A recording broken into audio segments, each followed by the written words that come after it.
sebetulnya ini bisa dibaca karena WHO memberikan panduan. Ya, sekali lagi ini adalah panduan secara umum. 6-8 bulan itu diharapkan saring dan lumat teksturnya ya. Kemudian frekuensinya berapa kali? 2-3 kali.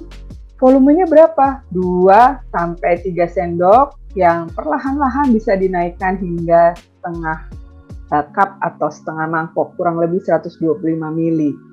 Lalu diberikannya berapa kalori itu semua? Kurang lebih tadi bahwa ada kesenjangan sekitar 200 kalori. Nah, kalau usia yang sesudah itu bagaimana? 9-11 bulan itu frekuensinya masih sekitar 3 kali, tetapi teksturnya sudah lebih kasar, bahasa Inggrisnya adalah dicop atau dicincang gitu ya. Kemudian volumenya bagaimana? Volumenya sama 125, kok masih sama, tetapi ini relatif lebih padat atau lebih kental ya. Jadi kalorinya lebih banyak tentu saja, sekitar 300 kalori untuk memenuhinya. Dengan syarat adalah ASI-nya cukup ya. Dan yang nggak bisa bohong adalah pertumbuhannya baik dong. Ya, kalau misalnya tidak baik berarti ada yang salah dong ya. Kemudian kalau di atas itu 12-24 bulan, bagaimana? Itu biasanya sudah mulai makanan keluarga. Tetapi bukan berarti bahwa benar-benar sama. Kadang-kadang memang kita harus masih mencincangnya, kemudian masih sedikit melumat, tetapi sudah relatif hampir sama dengan kita.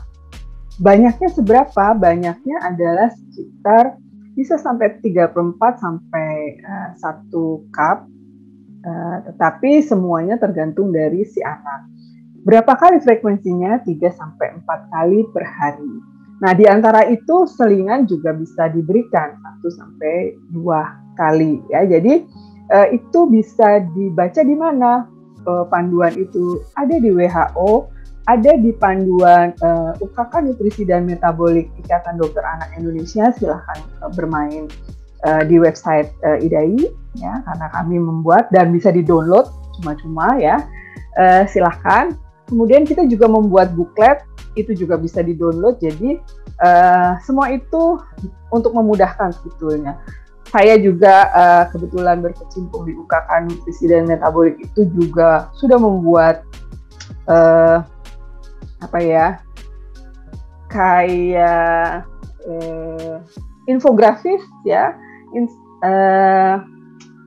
bukan yang lain-lain, untuk informasi lah ya, satu menit berupa info mengenai MPASI yang seperti tadi saya katakan, supaya lebih ingat, lebih sering, dan bisa jadi panduan para ibu sekalian.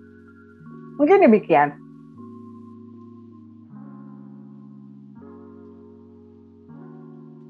Ya, itu memang tidak bisa seperti matematik ya. Saran saya adalah divariasikan saja, baik jenis yang makro dan juga mikro. Makronutrien apa saja sih? Karbohidrat, protein, dan lemak. Mikronutrien itu apa? Vitamin dan mineral. Kata makro mengandung bahwa dia besar, jadi keperluannya dalam gram. Tapi kalau mikronutrien biasanya adalah miligram atau mikrogram, jadi jumlahnya nggak terlalu banyak. Tapi bukan berarti bahwa harus ditimbang gitu ya, tidak ya. Tetapi komposisi itu bisa digunakan untuk memperkirakan berapa sih yang diperlukan. Patokannya gimana sih dok, kan gitu ya.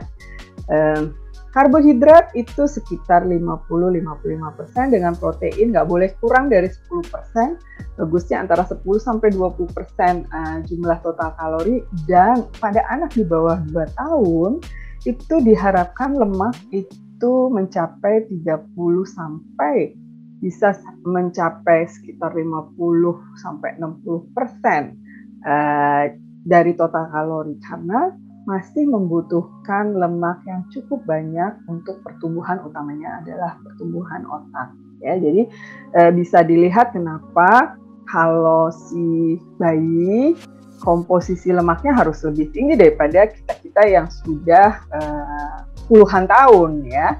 Berbeda. Di atas 2 tahun saja sudah komposisinya juga sedikit berbeda. Mungkin itu yang menjadi highlight saya.